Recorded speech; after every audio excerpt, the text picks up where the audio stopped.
শুক্রবার ছিল প্রথম দফার লোকসভা নির্বাচন। এদিকে নির্বাচনে যে অশান্তি হবে তার আঁচ করা গিয়েছিল আগে থেকেই, আর সেই আশঙ্কাকেই সত্যি করে ভোট শুরু হওয়ার পর থেকেই খবরের শিরোনামে উঠে আসে কোচবিহারের বিভিন্ন প্রান্ত। সকাল থেকেই শীতলকুচি, তুফানগঞ্জ, মাথাভাঙা, চান্দাবাড়ি একের পর এক এলাকায় অশান্তির খবর সামনে আসে। ভোট দিতে বাধা দেওয়া, বুথ থেকে এজেন্টকে বের করে দেওয়া, কোথাও আবার বুথের সামনেই বিজেপি তৃণমূলের সংঘর্ষ, কোথাও বিজেপি কর্মীকে মারধর করা, কোথাও আবার বিজেপির কার্যালয় পুড়িয়ে দেওয়া, আবার কোথাও বুথের অদূরে বোমা উদ্ধার। কোচবিহার জুড়ে দিনভর এই ঘটনা লেগেই ছিল।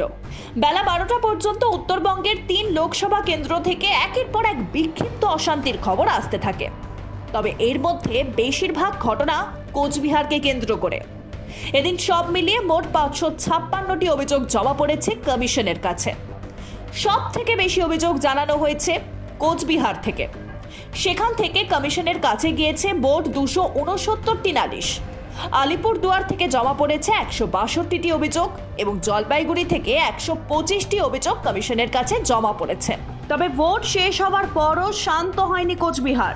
ভোট শেষ হওয়ার পর শীতলকুচির নাককাটি এলাকায় ইভিএম লুটের চেষ্টার অভিযোগ তোলা হয়। এমনকি শুক্রবার রাতে তাজা বোমা উদ্ধার করে পুলিশ। আজ সকালেও বোমা উদ্ধার করা হয় দিনহাটা থেকে। এদিকে রাজ্যে ভোট প্রক্রিয়া পরিচালনার জন্য বর্তমানে 273 কোম্পানির কেন্দ্রীয় বাহিনী রয়েছে, কিন্তু তারপরও অশান্তি এড়ানো গেল না প্রথম দফার নির্বাচনে। তাই ভোট প্রক্রিয়া সম্পূর্ণ শান্তিপূর্ণ করতে এবার আরও 30 কোম্পানির কেন্দ্রীয় বাহিনী রাজ্যে আসছে বলে জানিয়েছে কমিশন। রাজ্যে দ্বিতীয় দফার নির্বাচন 26শে মে।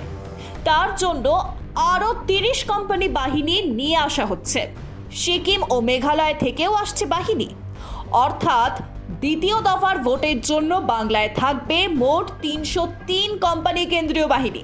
লোকসভা নির্বাচন যাতে শান্তিপূর্ণভাবে করা যায় তা নিশ্চিত করতে শুরু থেকেই কড়া ব্যবস্থা নিয়েছে নির্বাচন কমিশন। ভোটের নির্ঘণ্ট ঘোষণার আগে থেকেই বাংলায় কেন্দ্রীয় বাহিনী ঢুকতে শুরু করেছিল, আর এবার ভোটে অশান্তি এড়াতে আরও বাহিনী মোতায়েনের সিদ্ধান্ত নিল commission. Bureau report, Ritam Bangla.